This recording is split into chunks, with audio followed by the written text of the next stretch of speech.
who are patronizing something, but you will overlook that. I've been there, done that. It don't bother me because I know when it all boils down, they're jealous, and that's just what it is. They are. Hmm. Yeah. You don't have to, and I'm not saying like they have that people have to just overly share what it is that you're Well, soliciting. yeah, and partially is because you know how the saying is: people who don't know you will support you more than the people who do know you, because the people who know you, especially growing up, oftentimes that's all they know you as. So For when sure. you are leveling up and growing, then that's hard for them to wrap their mind. They don't see you as this new person that you've become, and in a sense, yeah, there's that envy or jealousy at the same time. But then they like, I need more people to believe this. You know what I'm saying? Like, I'm afraid to be in line to support this person, but if they really blow up, that's when I jump on a bandwagon and help support. Yeah. You're right. I totally agree with that. You are right because I went through that stage. Like people will be like, because I like again, everybody has a past, everybody has a personal life, and just because I'm a business owner does not mean I'm never gonna have a personal life. Because I'm gonna still be the person that I am. When it's time for me to do business, I'm gonna do business. But when it's time for me to party and have a social life, that's what I'm gonna do, and nobody's gonna take that away from me. But what you're not gonna do is, oh, you're gonna try to intertwine the two, if that makes sense. You'll try to say, "Oh yeah, you're like this." No, you catch me like that when I'm doing after business hours.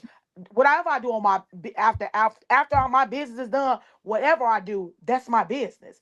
You you judge me according to what I'm doing. If I'm doing something inappropriate while I'm doing business, but if I'm doing it after my business hours, who really cares? But those are people like that. They want something to talk about and they want to find a way not to support you anyway. People make excuses for why they're doing this or why they're not doing that. But when it all sums up and it all boils down, they just don't want to support you. And that's Mhm. just the way I feel.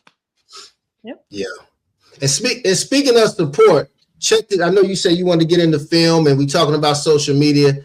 Check this out. Let me get your thoughts I on ain't gonna lie, this. yo, since Breakfast Club been on Netflix, man, our engagement, our people be, all the fans that we built up over time, or that they built up, I just got here, that they built up over time on YouTube, oh my God, they feel neglected because Netflix was like, nope, we want all of it.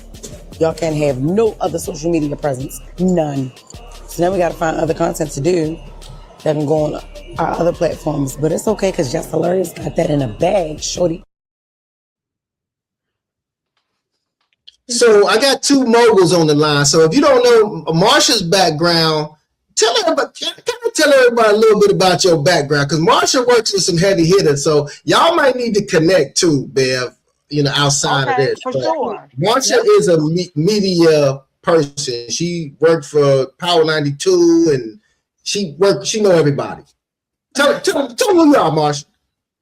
Well, I'm an executive producer and media strategist. So I've been working in media for the past 2 decades pretty much. And I've done everything from producing to having my own show and working in sales. I've done it all as it concerns media.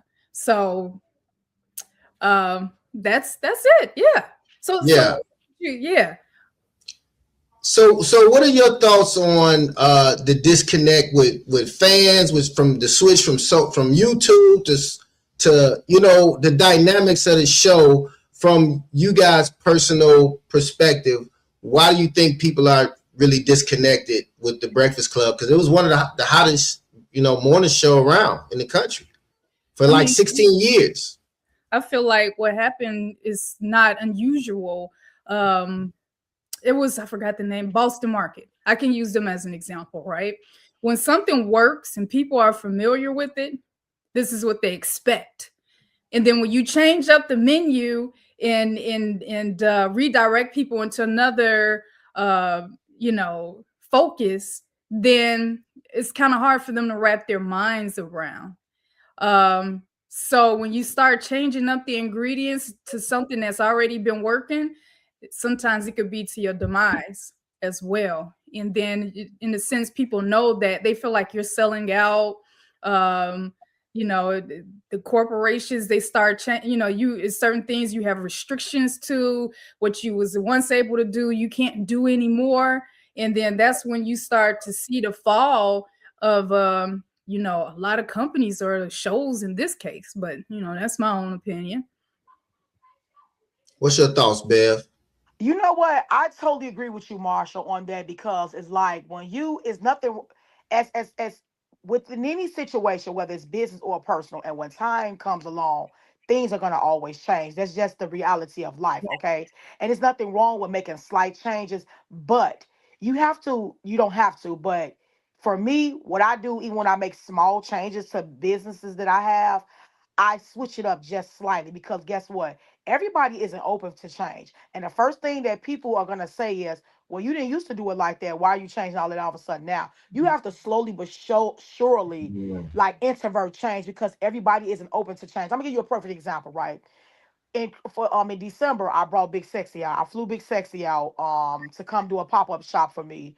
I wanted to bring out it was the end of the year, so I wanted to create the tone, set the tone for the new year. Let's walk into our purpose, ladies. Like, let's leave all the baggage behind, whether it's friends, families, whatever it may be.